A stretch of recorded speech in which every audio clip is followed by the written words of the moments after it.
Hey guys, thanks for stopping by here for the latest video of Hayward Tech Support. Filming this one on my iPhone. The camera guy Patrick's on vacation, so getting this one done from the iPhone. But I just recently did a Hayward Sense and Dispense installation, so I'm going to run through installation, setup, and then basic kind of upkeep for that system. I'm a huge fan of the Sense and Dispense. Anytime, especially you have a chlorine, saltwater chlorine generator. The type of chlorine that puts out is sodium hypochlorite. So that sodium hypochlorite has a high pH. So you're constantly having to knock that pH down yourself. And what ends up happening, you'll have big spikes in pH and then valleys once you knock it down. And you're constantly fighting that battle. So with this pH sensor and acid dispenser, you're able to keep a steady pH. And the one big thing is there is still some upkeep with the Sense and Dispense system. So a lot of people will sell it as maintenance free. Well, it does relieve you of having to constantly manually add acid in the system, but there still is some weekly to monthly upkeep on the system just to ensure the sensor doesn't go out of calibration. So with that being said, here is the video. Let's get into it. So here is the Hayward Sense and Dispense with the acid tank. So right here is, you have to order two different part numbers. This one is HL-Chem, that's HL-CHEM. So this is the sensing portion of the Sense and Dispense. And then the acid tank, the part number right here is AQL-Chem4-acid. So you have to order both parts separately to have acid dispensing. So the way that this works, you've got your sensing portion, and you've got your pH sensor and your ORP sensor. The pH obviously senses the pH and then uses the acid tank to control acid dispersion. ORP, I'm not even going to go into, oxygen reduction potential, but we can use that to control chlorination. It's a little bit complicated for most if you don't know what you're doing, so normally I say don't have this control chlorination, just use the basic controls for your chlorinator. So you've got, if you open this up, obviously your pH sensor plugs into the side of the panel right there. Your ORP, same thing, plugs into the ORP, and it says they're labeled right there pretty clearly.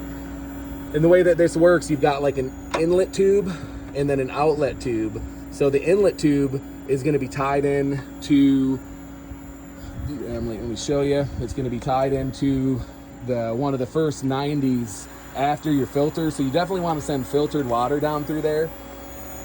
And what you do is it comes with the tubing and the fittings. So you drill a 7/16 inch pilot hole, and then you get a 1/4 inch NPT tap. I'll show you those two items here in a second. And then you just use Teflon tape or paste and thread that fitting in there. And then it's just like a push type connector where you push that middle part down and it pushes in place. And if you want to remove it, you just hold this middle gray portion down and pull the tubing out. So that's pushing water in. And then on the outlet side, the easiest way to do it is you remove that drain plug from the suction pot portion of the pool pump. And the best way to do it is to remove that fitting that comes with it, like with the wing nut, just like that. And you actually remove the O-ring with it too. Use some Teflon tape, but when you thread that in, use the existing O-ring to thread into there. And then that creates the loop for your sensing portion.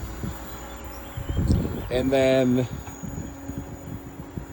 I'll show you how the sensing portion is connected inside of the Omni. So it comes with this cord, and it comes with a cord with a 4-pin connector.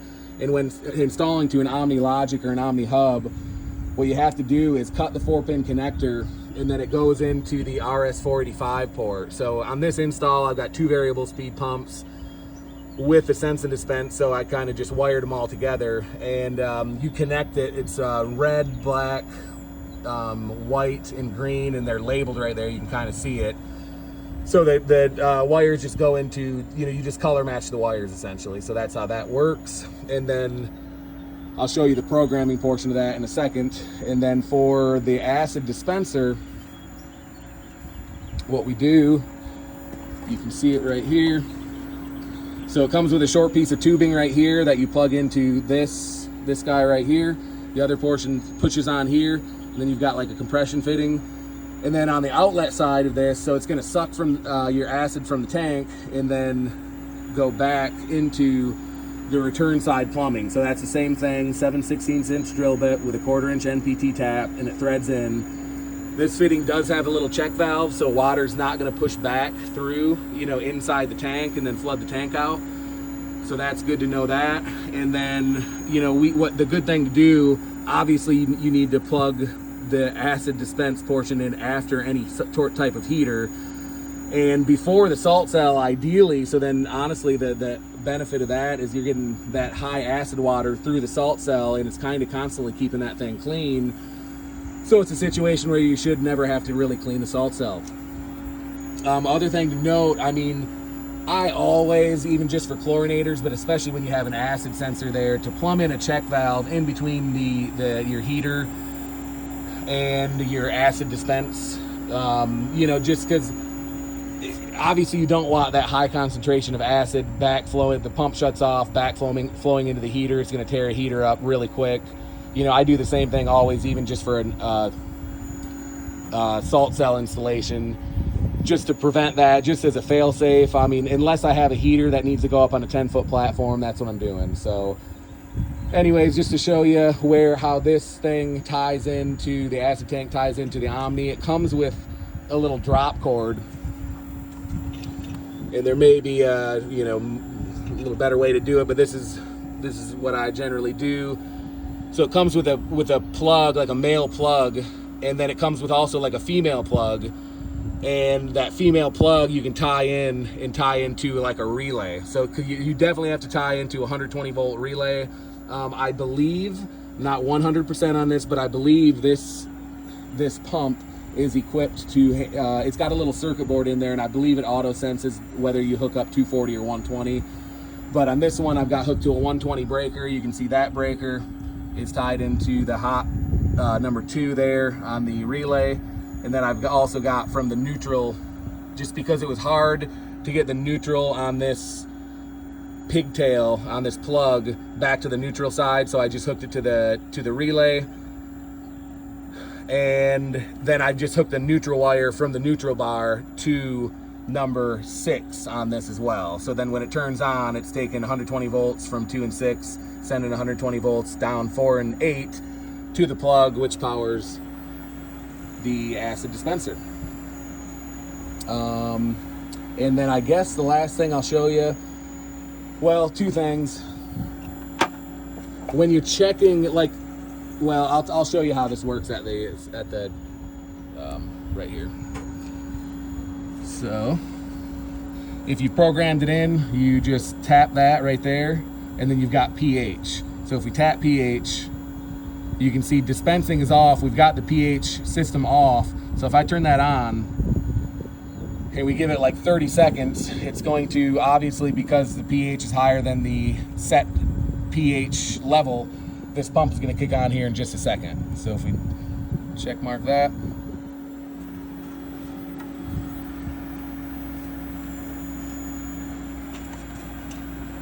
this pump is going to kick on here in just a second.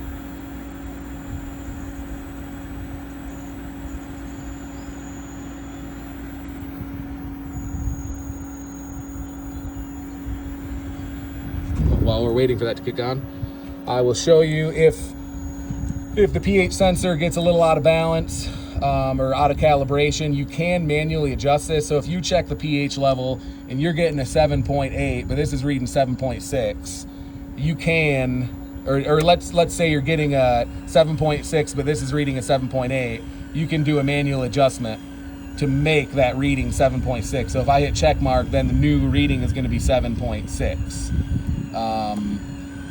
The thing is, you really don't want to over calibrate. Once you get to a position where you're over calibrating, you'll realize in reality it's just time to clean the probe. So I think it's recommended to clean the probe as a preventative, like once a month. That's probably overkill, probably once every couple of months. Or if you really just clean it once you realize that this thing is out of calibration. So this should be more or less dead on with your readings. You know, might vary slightly depending on your method of, you know, checking pH, but Yeah, so got dispensing on here. Yeah, just, I guess, clear messages, don't over calibrate. And this thing had turned on. Yeah, why is it turned? There we go. So what it does, it'll feed for like 30 seconds and then turn itself off for 30 seconds. And that is so it gives like the sensing portion a chance to kind of like catch up with the reading so that it doesn't overfeed. This is more crucial when you have like a small body of water. So if you have this hooked up to a spa, that's really what this is for. So it's on for 30 seconds, off for I believe 30 seconds. So it kind of gives itself a chance to catch up. And then the last little thing I'm going to show you guys is, well, one, I guess I'll show you the NPT tap. One thing the mistake you do not want to make is using like a 1/4 inch SAE tap. So I got this little tap kit, it's a cheap one from Harbor Freight. So here's our 1/4 inch NPT tap. Just like I said, do not get don't make the mistake of getting an SAE tap. And I'm sure you can buy just a 1/4 inch NPT tap only online. Just don't let it get too nicked up. Keep it in a safe place, safe storage.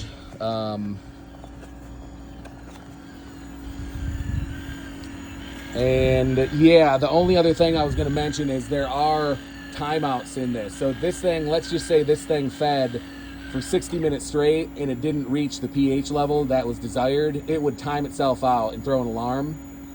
And the reason for that is so that it doesn't like overfeed. So let's say the sensor is way out of calibration. This thing will stop itself from overfeeding so that it doesn't dump like, an entire, 5 gallons of acid into the pool and turn the whole pool into a, big pool of acid. So just keep that in mind. If your pH is like, you let it go way out of whack. If it's 8.8, you set point 7.6, this thing is going to time itself out before it gets to reading, in which case you can manually clear the timeout and then it will restart itself, or you can occasionally turn it off and then back on. But just keep that in mind. You can adjust that timeout period in the programming itself. So I'm going to show you the kind of general programming and how to adjust any parameters. So if we're going to go to config wizard, and I'm gonna, just so we don't reveal the MSP ID here, edit. Okay, I hit edit existing, so bodies of water. You're gonna go to pool. Now you're gonna go to chemistry. So when you set up this thing initially, it'll ask you, do you have a pH sensor or set up like CSM? So right now, if I tap pH, this is like the settings for the sensing portion of the Sense and Dispense. So we've got pH reduction on. So if we turn it off, then it just basically wouldn't turn on the chemical pump. Chemical type, it will ask you if you have acid or CO2. pH dispensers. So that's where I program the dispenser. Which relay is it wired to? It's wired up to HVR4. And just remember, we got 1, 2, 3, and then 4. So I've got this on 4. I'm gonna go back one. pH timeout. So this is where you can adjust this to be whatever you want. Anywhere from, I think, as low as like maybe 20 minutes to all the way up to, I believe the max is 240.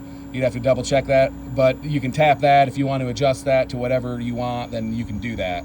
Obviously, if you do on a small body of water like a spa, you might want it to time out after 5, maybe 10 or 20 minutes, just so it doesn't overfeed. And then pH extend, just so you know what that is, pH extend means that if you have that on and you have the pH set point to 7.3 and the pump is scheduled to turn off at 8 p.m. and it's only at 7.6, the pump will continue to run until the pH set point is reached. So that's what that is. I never enable it, but that is a personal preference. You can do that if you would like. And then, yep.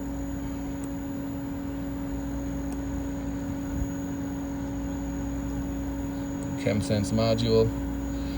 Then it will ask you when you set up the CSM or ChemSense module, it'll ask you the unique address. So just like pumps, any RS-45 device has a Hayward unique address. It's pretty obvious in the when you set it up, but long story short, if you have it programmed in there and this unit recognizes the Hayward unique address, it'll be the only one available. You just tap it and hit the check mark, and then that's it. So yep, guys, that is, I think, oh, you know, one last thing to mention about these acid tanks is you do not want to do straight acid into this. You don't, it's a 15-gallon tank. If you fill it with straight acid, it will tear that pump up. So I believe Hayward recommends a 2-to-1, 2 parts water, 1 part acid. So what we've got, you could probably get away with a 1-to-1, but if you just do straight acid only, you're going to tear the pump up. It's going to have leaks. It does come with extra hoses. That's what these hoses are replaceable. It comes with extra ones. They're not too difficult to swap out. But long story short, I always say fill the tank up with 10 gallons of water, 5 gallons of acid, and then that is going to last you quite a while. So just don't do straight acid. Hey, one last thing that I forgot to mention. If you're a tech out in the field, maybe you're kind of maintaining the pool, one of these was just installed. One thing to keep in mind, if the pH is way out of whack, so if you're getting, you know, like 8+, 8, 8.2, 8.5, it's going to be a mistake if you just say, oh, I'll just set the pH level and let the acid tank and the Sense and Dispense get it down to range. The best thing to do, basically, these systems are really good at maintaining pH levels, but if it's way out of whack, the best thing to do is to measure the pH level and then add the appropriate amount of acid to get that pH level within range, and then let the Sense and Dispense take over. So it has, you might run into some problems if you're trying to correct way out of whack water chemistry with the Sense and Dispense. It's best to manually get it in a close range and let the system take over from there. So. All right, thanks again for stopping by for the latest video here at Hayward Tech Support. If you learned something, it really helps our channel. If you like the video and subscribe to the channel, maybe drop any comments if you have anything to add. And we appreciate it, so thanks for stopping by.